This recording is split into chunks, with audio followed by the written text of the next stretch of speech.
And we're live for the third time! Or the first time, if you didn't watch us live. Yeah. Are you kind of ready-ish? Kind of. Seems to have reset all my That sucks. description and stuff. I'll tell you what's in Yeah. your description. The first topic in his description is about Elon Musk will answer your text. Not your text. Don't text Elon. Your tweet. He'll answer your tweet if you are very, very, very consistent with tweeting him. Which, if you even have a Twitter, that's debatable. Watch out for helicopters is our second topic. You could tell I didn't add that one. So we'll find out why you should be watching out for some helicopters.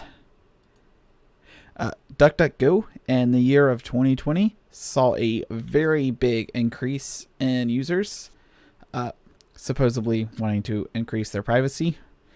We'll talk about that a lot probably. Wi-Fi 6 routers, a miniature rant from me. It'll be short. It'll definitely be short. There's not much to say because it's all bad. Google Maps has now more detailed roads for 4 cities around the world, and something I think would be kind of interesting on that. The Raspberry Pi 4, which is the Pi I've had. Let's see if I can not hit my keyboard and ruin everything this time, right? The Pi 4 that I've had forever. Apparently it can run not just home automation, but entire developments. Home developments, I guess. Housing developments. That's the fancy word they use. Windows 10X is going to look a lot more like Chrome OS. So for all of my customers that say they hate Chrome OS, you're going to love Windows 10X.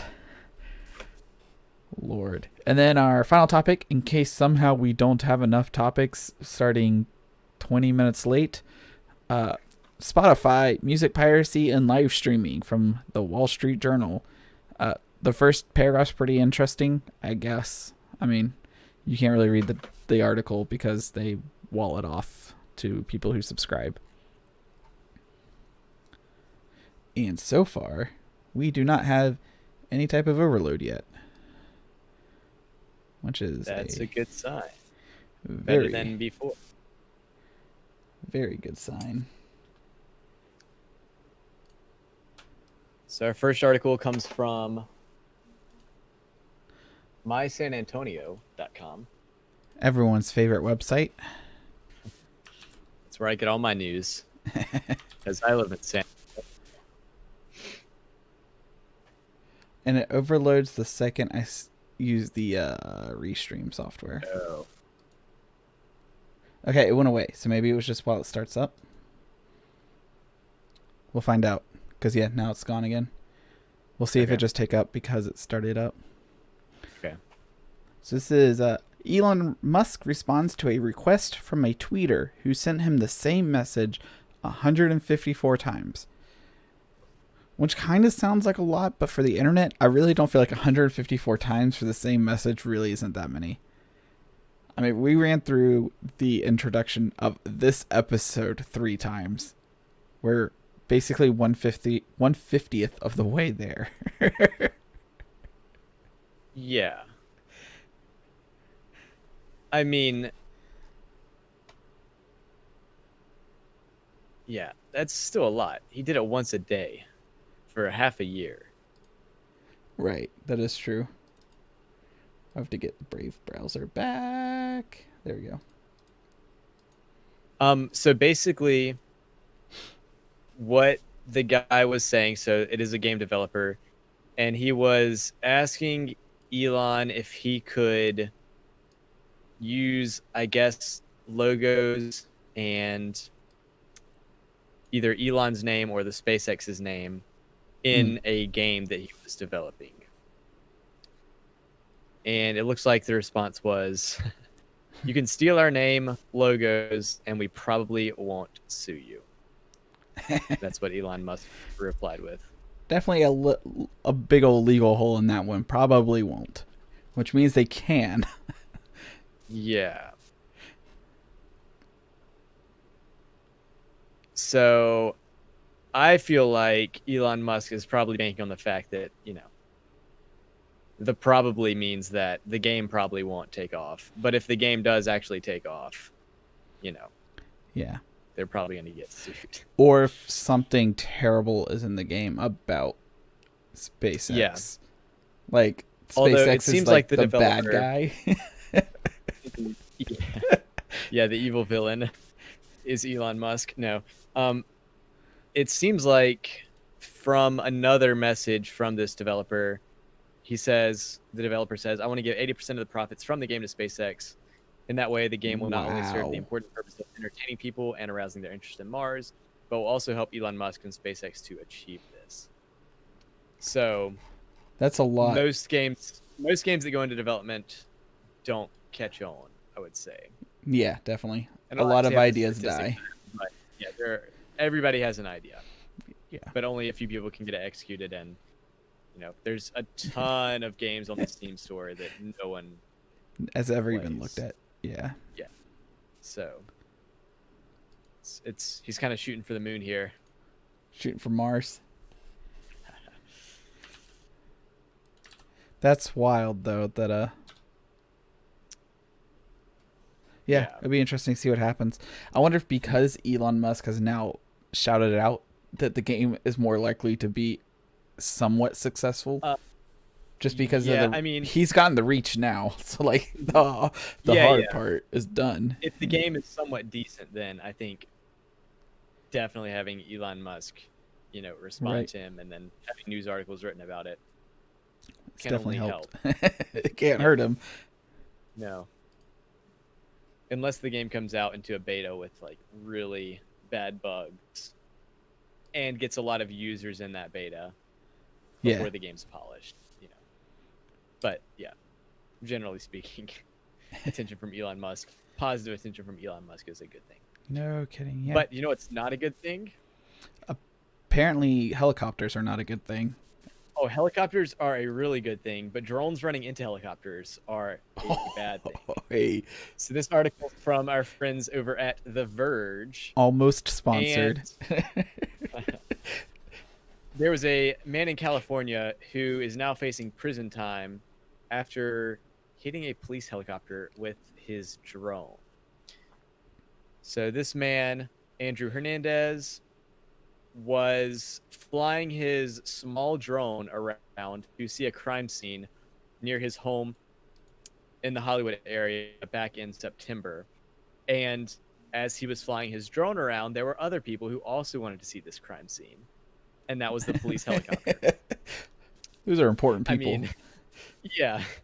And the drone flew into the path of the police helicopter that was there watching over the scene, and the drone hit the bottom of the helicopter, causing the helicopter to start like their emergency landing protocols. Like a rocking or something. I don't think that the drone actually harmed the helicopter, but I think that the helicopter wanted to land just to make sure everything was okay. Okay. If that makes sense. Yeah. It's better to land it and find out that something's wrong than to not land it and find out something's wrong. Yeah, exactly. Exactly. So it's not like this drone like caused the helicopter to go into a crash landing, but they had an emergency landing because of, coming into contact with something. And they knew it was a drone, actually, because I think they might have seen it flying around earlier. And then police on the ground near the scene of the burglary actually recovered the drone after it fell from the sky because right. The helicopter went after it fell from the sky and crashed through the either front or back windshield of a car in the area. And they were able to identify the owner of the drone from a memory card. Wow. In the drone. Yep. And so now this man who was flying the drone has pleaded guilty to unsafe operation of an unmanned aircraft, which can carry up to 1 year in federal prison and a potential fine of up to $250,000.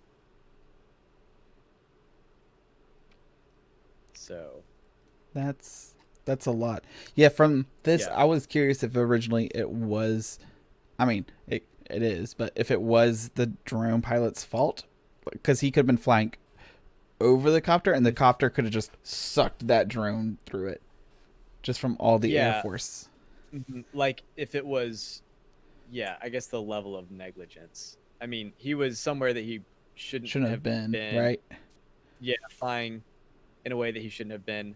But it's not like he just, kamikazed it into the helicopter or Yeah, anything. it's like Um, it made me curious. Like, can a bird take down a helicopter? Because you like know, you see birds go into airplane and or jet engines or something, and most of the time you just get bird dust on the outside of it. But you can yes, take out an engine. A bird could. So I was curious if a bird could take out a helicopter or if it's just like a blender, which is a that's terrible a really good question. like I mean, it would definitely blend the bird. yeah. Um, that's a good question because there's actually a link to the affidavit in this article on The Verge. I'm not really sure what an affidavit is, but when I click on it and look at it, it appears to be a legal document from the California court system, which says criminal complaint by telephone or other reliable electronic means. So someone filed either a lawsuit or I don't know what the actual legal term is. And Yeah. somewhere on that document, yep, that's the document there on the right. Somewhere on there, they mention someone who's dealt with helicopters before, and that person says, it running into the bottom of the helicopter wasn't that bad, but that potentially if it had run into the rotor, it could have really caused some serious issue, like destroying the rotor and Yeah, main rotor causing it instead to of the crash. fuselage. Yes, and I didn't see anything mentioning the size of this drone in this Yeah. lawsuit, but Because I would think something kind of like what we had built with like the more aggressive racing drone that's much yeah. more powerful. I believe that if you had tried to fly that over a helicopter, knowing that it would pull it down, you could probably push back. Like I think that those racing helicopters would have enough force to not get sucked in. But Yeah. I'm curious if they had something smaller and more, I don't know, like consumer friendly or like a more of a kid's like $50 from the big box store drone. That might not ever had a chance. Like Well, yeah, and I mean that wasn't the case at all in this yeah. In this case it situation. was yeah, Mhm. Like, kamikazing yeah, into it. So, um, yeah, if you fly drones, stay out of the way of police helicopters Stay away from most flying aircrafts. and stay away from being over people and cars. Yeah. that's pretty crazy. Yeah. That's not one of the articles I expected to see when I opened up Verge today. So do you think like how cars are becoming smart cars and they're getting all the sensors to help prevent crashes, drones are going to have to start having smart sensors to help prevent drone crashing. And so you'll be Well, flying your drone and there'll be a sensor and it will just like flip the drone and try to pull it out the other way. um, it would be hard to do that with the hobby style drones, like racing drones that are home built. Yes. And basically, well, there's a lot of kind of, I don't know if you'd call it controversy in the quadcopter community, but you can definitely look up Josh Bardwell on YouTube and find out about some issues that the drone community and certain companies within the drone community are dealing with the FAA trying to keep quadcopters, like home built racing quadcopters, legal, where the FAA is trying to require things that just aren't really doable on a home built quadcopter. Stuff like GPS tracking and geo Oh. fences, where you literally can't fly your drone unless you're in certain legal airspaces, which it's easier to, I guess, regulate that for companies building drones, Yes. because you can say this drone built by DJI, which is a very popular quadcopter manufacturer, they can say, or the FAA can say, we approve these certain models of drones because you meet these certain regulations. But if you're home building something, it's completely different. And my guess is that the case in this case with this Hernandez guy in California, he probably did not build the drone himself because most people don't build them themselves. Most people just buy it from DJI or. Um, but yeah, there's a whole lot of controversy there, which Joshua Bardwell is probably one of the best channels on YouTube to find out more about that if you're interested. Okay. Yeah, I did interesting Google search there because the idea like the FFA trying to like control the airspace amount. It's like the same idea with like a toll road. I don't know about the other states, but in North Carolina, they can't make a normal road into a toll road. And so that's why a lot of roads, when they get finished building, they don't actually open them up because they plan to have it open up as a toll road. And so they finish the whole toll road stretch before they can open up just like a portion of it. That's like, oh, okay. Because you can't just turn roads into toll roads, even if you create like a acceptable free alternative route. Mm-hmm. They have to build new roads to be toll roads. And so I was curious, like, can the FAA just like, no, like you don't own the airspace over your house anymore? Does it have to be like, okay, starting on, December 20th, 2028 or something, you no longer own any airspace 50 feet above the tallest point of your property when purchased or something like that. So I did a quick Google search to how much airspace do I own above my house. Answers are between 80 feet, 500 feet, 20 feet, 200 feet. I don't think anyone really knows. Yeah. I don't know. I think the legal height for flying like unregistered or maybe not even unregistered, but just the UAV type quadcopters, drones, whatever. I think the legal height for those is like 400 feet or so. That's the legal airspace for those. Okay. Whatever you want to call them. Yeah. Yeah, but everything seems to be under 1,000. Okay. Yeah, but then you look at something like a tall building like the Sears Tower or whatever. Yeah.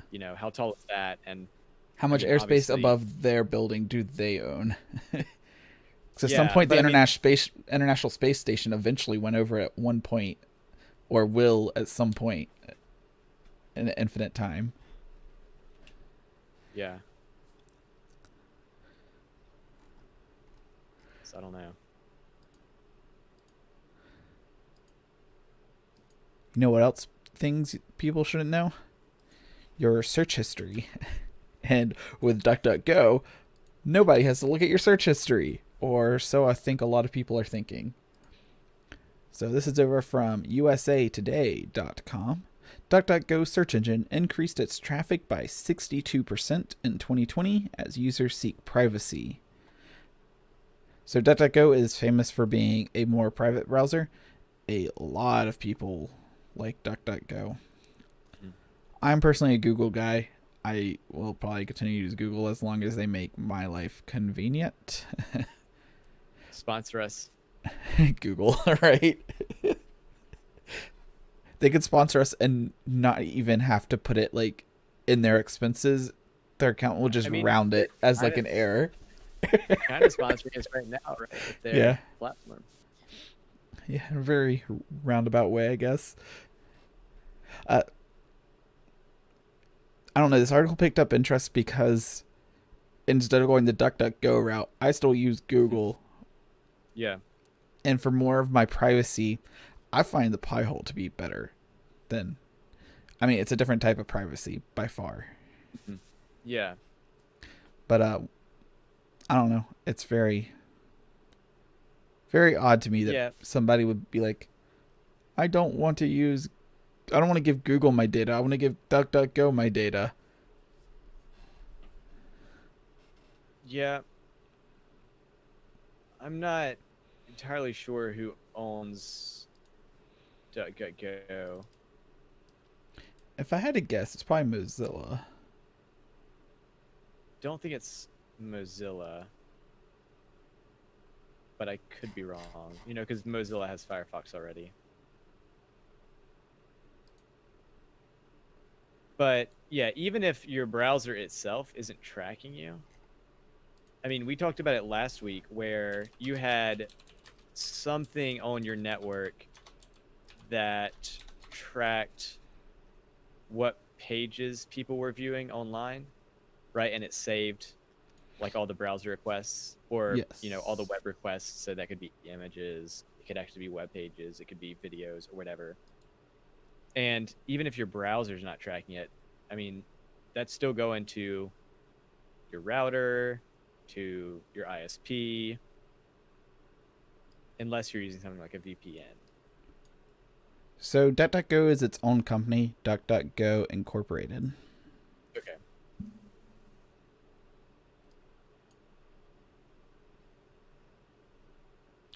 And they don't seem to own anything else, Okay. and they're not. So we kind of there. Yeah, they're not subsidiary, I guess, of another company. They Okay, are gotcha. their own standing thing, Mm-hmm. which I guess is good. But you're just giving your data to them instead of Google's. Yeah. It's a trust game. You gotta trust that DuckDuckGo is not just collecting and reselling your data like Google does. Yeah.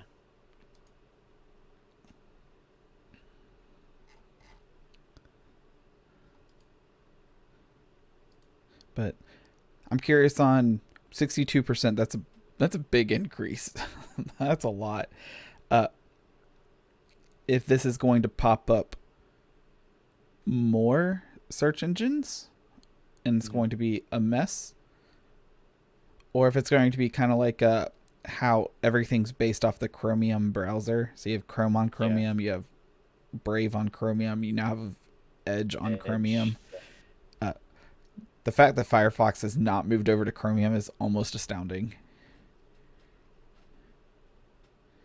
But I'm glad they haven't, because Right? it's nice to have different companies in there. As long as Internet Explorer is dead. Dead and dusted. This is going to be a really short article because there's not too terribly much to say on it. This is about the Wi-Fi 6 and all of its beauty from Ars Technica. Wi-Fi 6E arrives at CES 2021. Lordy, 6E. So the only thing that really caught my eye on this, not Wi-Fi 7, is down here. So Wi-Fi 6E is going to be called AXE. So Wi-Fi 6 was AX. And so now they're just adding an E. So it's AX 1100 or 11,000. Yeah, right. So, you had your Wi-Fi B, G, N, A, C, AX. Now you have AXE. And AXE is also 6E.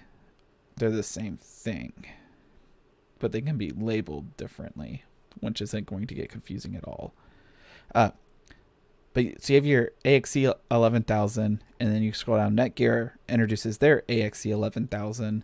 You scroll down. Linksys has an AXE 8,400, and then TP-Link has an AX 206, not an AXE 206, but it is Wi-Fi 6E. But it's not labeled AXE. And that makes everything so complicated. Hopefully it's just like this world's biggest typo that they did multiple times in a row.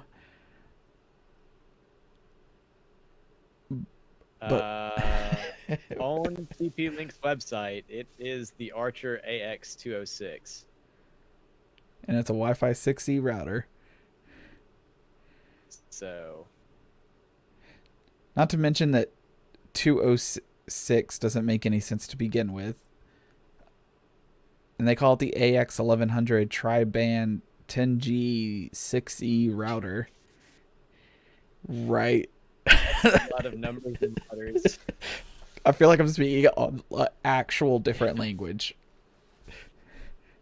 Yeah. And then it gets crazy. Yeah, right. It's my router. It's like the Wi-Fi 60 standard with DL/UL moo me moo. And you're like, what? That's all acronyms. Why?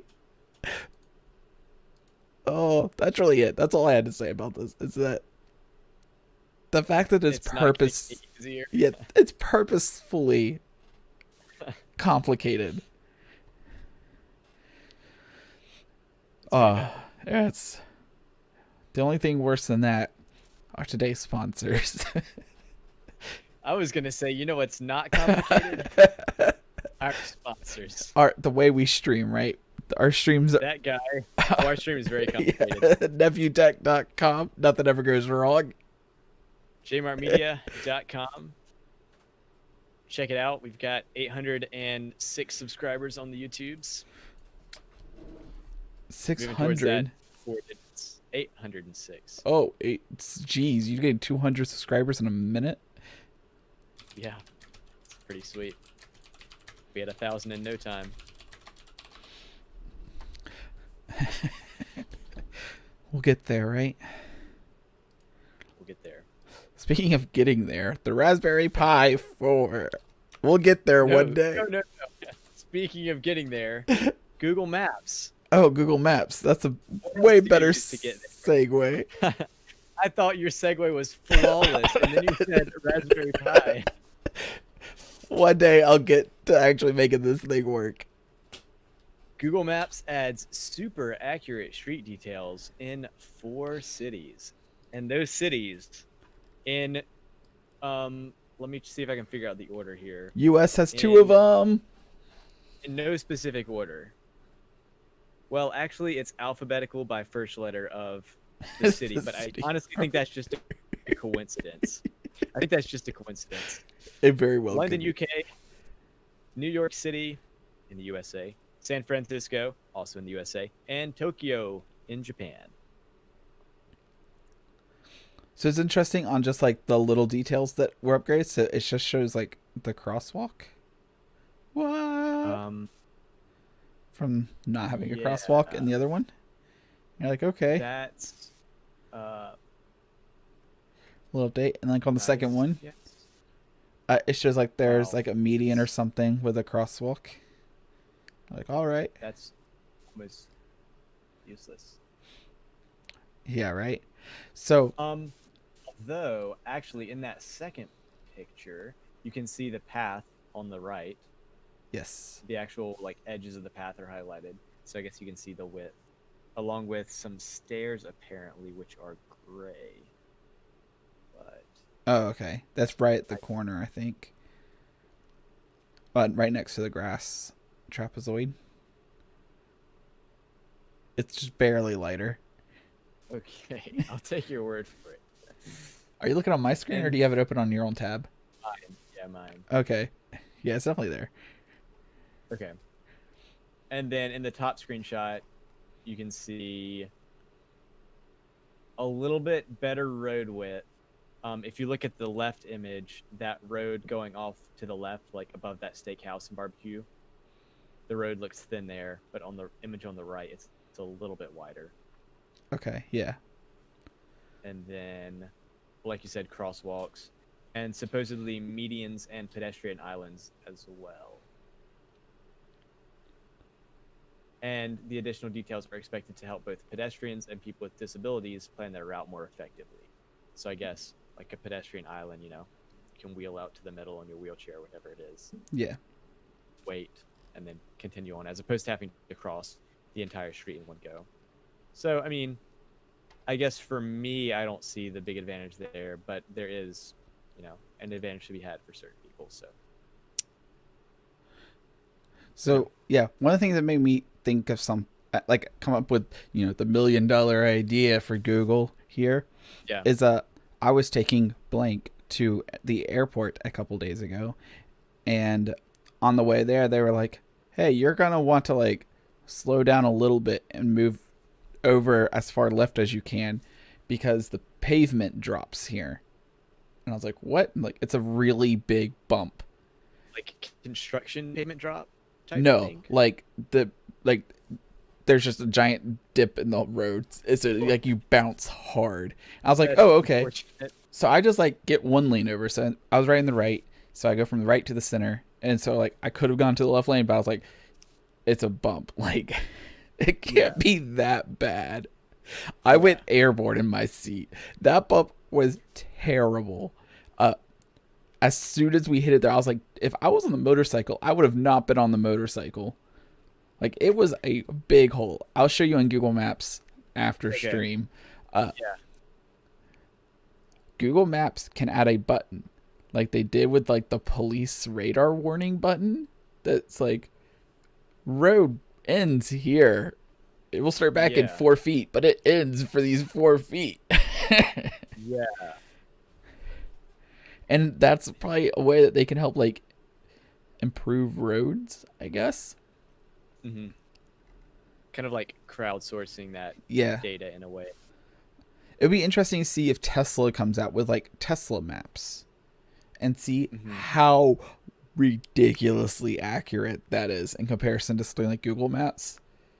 Or because with Google Maps you have to have a person actually reporting it, but with a Tesla map, that car has so many sensors.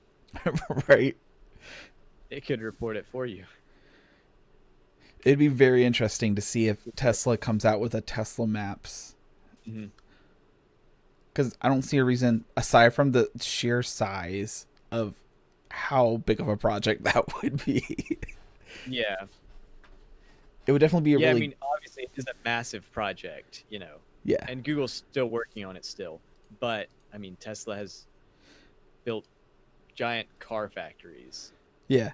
And it's trying to build an AI-driven car. So, in terms of big projects, I feel like they've got bigger projects. I don't know. The moon doesn't seem like that big of a project. But Mars, on the other hand. Speaking of massive projects, the world's biggest undertaking in my house that has been taking multiple years at this point. We're going to mute the site. This is over on techradar.com. Raspberry Pi 4 is now being used to run entire smart housing developments, which seems pretty interesting. I picked this up because it showed up on my phone as something that I might be interested in. And I guess it assumes that for the amount of times I typed in Raspberry Pi 4 and then just cried. So it looks like the Pi 4, which I have the 4B, which is like a little bit newer, but I was partly worried that it wouldn't be able to respond fast enough to run an entire smart home. Like it's not a very powerful computer. Apparently it can run entire housing complexes. So I would think it could handle my one house. Yeah. I don't see exactly what it's actually controlling, though. I didn't read the actual article. So I'd be interested to see what all it will actually be doing. But from the looks of it, it may not be doing all that much. It may be that the Raspberry Pi was chosen to be like the brains of the Internet of Things in individual houses inside of a housing development. Like it might be that the developer selected the Raspberry Pi specifically to power it. So it's not like one Raspberry Pi is powering the whole development. Oh, okay. That makes more sense. Yes. Like they would pick a GE dishwasher. And they're not picking one dishwasher. They're picking a ton of GE dishwasher for one free. Okay. See, that makes a lot more sense. Although, I have seen videos back in the day when I was kind of interested in, I guess, Internet of Things stuff and Raspberry Pis. Yeah. People made supercomputers out of multiple Raspberry Pis. Yeah, and they would have like an entire bank of them. Serial ports or something. Yeah. So, even if one Raspberry Pi in itself isn't that insane, if you scale them horizontally, it can have a lot of processing power. Yeah. That's wild. But yeah, so I really don't have an excuse. It is slowly progressing. Yeah. Which is good, but nothing too fast, You never rush. Perfect. You can never rush perfection, as they say. Perfect. But Windows 10 X looks to be around the corner. So Speaking of perfection, I am one of the few computer guys, I think, that actually likes the Chrome OS, which is very unfortunate, I think, because ChromeUnbox.com says that Windows 10 X UI looks a lot like the Chrome OS. And I kind of agree a lot. If this is what is actually... it looks like. Yeah, right. So Tom Warren on the Twitter, we're going to mute this, posted up a little video. Let's see if it actually loads on my screen, right? It will load. It just takes a while to actually get to anything. A little Windows 10 logo. You select your region. You select your keyboard layout. This is all pretty basic Windows 10 setup stuff right here. Wow, it really does. And there's the layout. Pause. Perfect. So we definitely have that center console here at the bottom that Chrome OS has. And then there's the time over here. So I imagine you hit that and that shows like your volume and your internet connection and your updates and your notifications, just like Chrome OS. Mm-hmm. And then this looks like the start menu, I guess is the best way to put that one. Yeah, the taskbar, I guess. Yeah, this whatever this page is that shows up, this like apps and websites. Oh, yes, gotcha.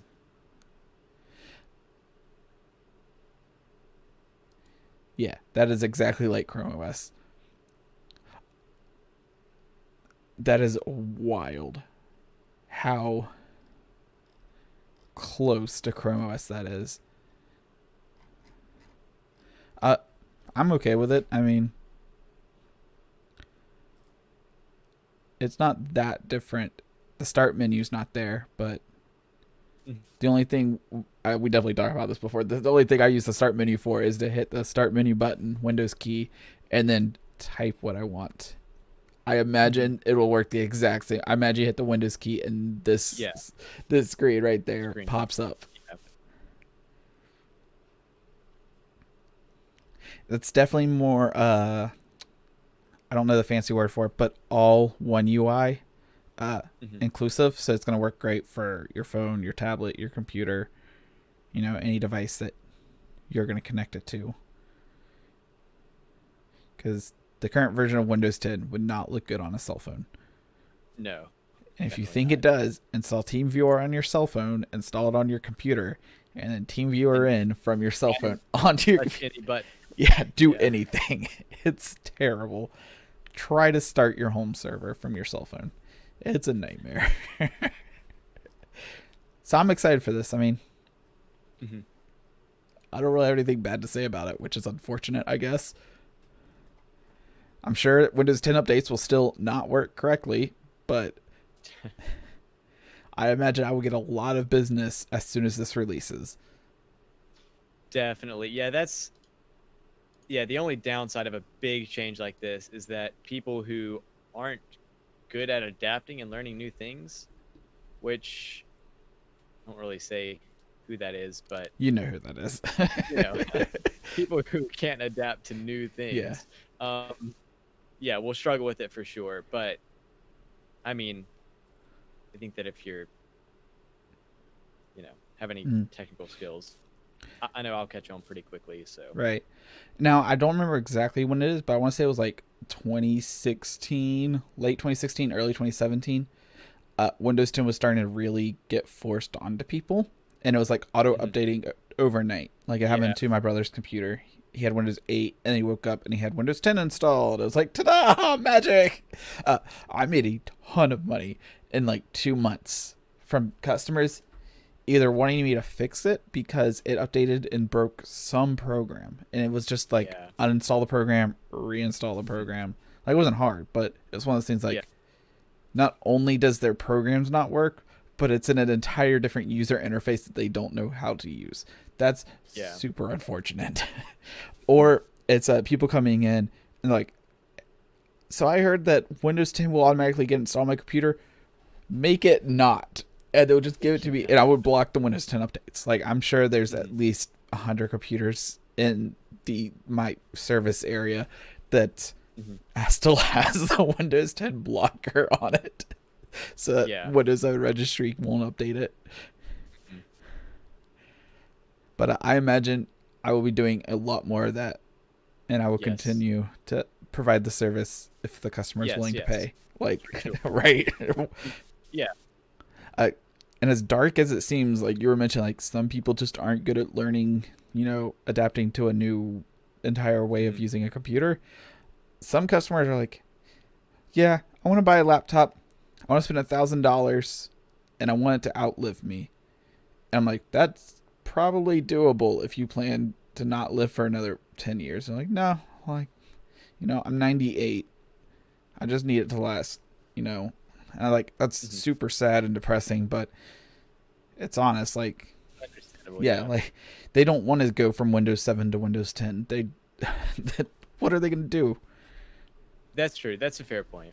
A lot of old people are just like, A lot of old people are just like, I just want to send Facebook messages and keep up with my grandchildren.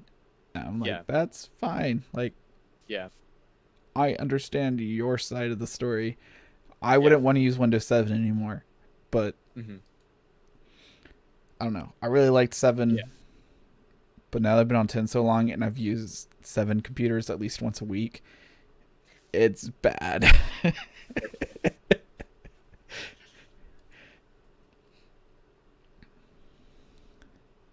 I don't know much on this last topic. I just thought an idea was interesting because I didn't read anything about it. Okay. This is over at the Wall Street Journal. I'll just show it for a second because it's all ad blocked. So like if you scroll down, subscribe to see the full story, whatever, right? Yes. So the title is The Spotify Play Review, Better Than Piracy. So the headline here is suggesting that Spotify is better than piracy. That's a really weird comparison. The light bulb is better than the vinyl flooring. So it goes on to talk a little bit about how Spotify almost created its own market that kind of filled the void of music piracy in a way, which is a very understandable argument that a lot of people don't pirate music if they have a more convenient way to listen to music. Because for free. Because the one big problem with Apple iTunes is that it was 79 cents or 99 cents for every song you wanted to listen to. Yeah. Or you could just go to thatpiracywebsite.com. Don't go there. And just download millions of songs in just like one click. Like you can download entire packs. It's like, well, why wouldn't you do that? It's so much more convenient and way cheaper. There's no argument on that price. And so it was this article is a little bit about how Spotify found a way to make artists okay with giving their music away, with the promise that enough people will pay you that you'll be happy, but you'll still be giving it away for free. Like I don't have Spotify Premium on anything, and I listen to it all the time. And so the interesting part. Go ahead. Oh, you're good. It's gonna go way off topic here. In a way, kind of like getting the exposure so that more people will go to your concerts or buy your merch or whatever it is. Yeah, definitely. And so one of the things I started today was live streaming me singing over songs. And I was curious on the idea, like, what platform could I even do this on? Because I was literally going to youtube.com, typing into this YouTube what song I wanted to sing, playing the song, and then singing over it. Very simple concept. It is not complicated. And like, I know Facebook is very big on not playing music in their live streams, because I've had several of my videos taken down when I go live on Facebook, and I have my music on in the background and my In the video just goes background. down, right? Mhm. And so I was like, there's no way I could do this on Facebook. And so I was like, maybe YouTube. The problem is, out of my 7 accounts, I don't know which one I would be willing to put a strike on for copyrighted music. So I was like, I'm not going to create another Gmail to create another YouTube account just to might get a strike on it. So I didn't do YouTube. And then I looked up Twitch. Twitch actually had a little thing going on for a few months called Twitch Sings, which I don't know how we never talked about it. But it was made for people to sing on Twitch. And I guess that helped get around a lot of the music piracy, free sharing problems. Mm-hmm. And so I looked into it, and then they just stopped doing it because their creator base wasn't big enough, for my understanding. So, like, that stinks. So I was like, oh, let me just try it on Twitch. So I just took one of my Gmail accounts and created a Twitch account for it. And streamed for 3 hours and 10 minutes and never once had a single problem. I had less problems on that live stream than we have on this one today. Yeah. That's rough. But I guess I'm the problem. that's it. That's exactly it. Has nothing to do with the computers. But blame it on OBS. Yeah.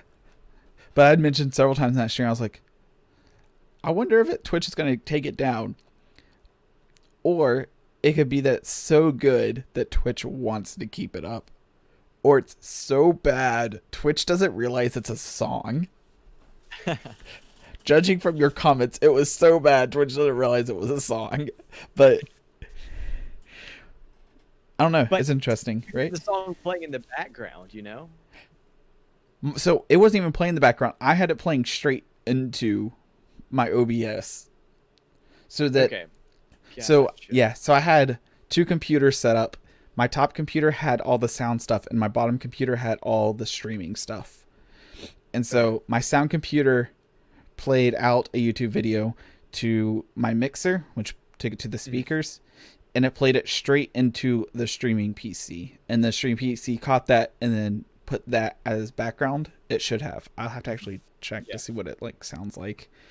And then I had my microphone go straight to the mixer, straight to the speakers, and to the streaming PC. So the streaming should have had 2 different audio channels, which I hope it did, of my voice and of just YouTube playing. Yes. And then my speakers had my voice and the YouTube playing. Okay. So I was literally just streaming music off YouTube, which probably isn't legal, but the idea was that I wasn't streaming it for that particular entertainment. It was, there's some fancy word for it, where you use something to improve, right?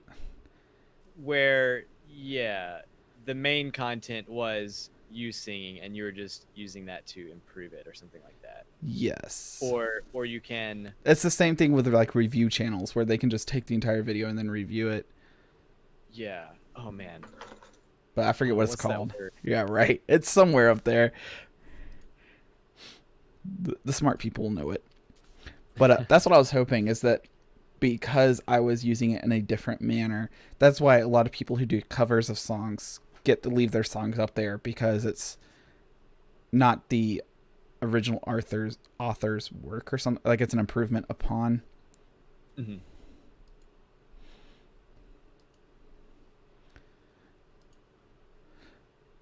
But I hope to be streaming a little bit of singing every night this week. Maybe, hopefully. Depends on if the throat gives out, to be honest. I mean, I'm now at 4 hours of live streaming today, so we'll see how much more of my life I can put on the internet before people start to get worried.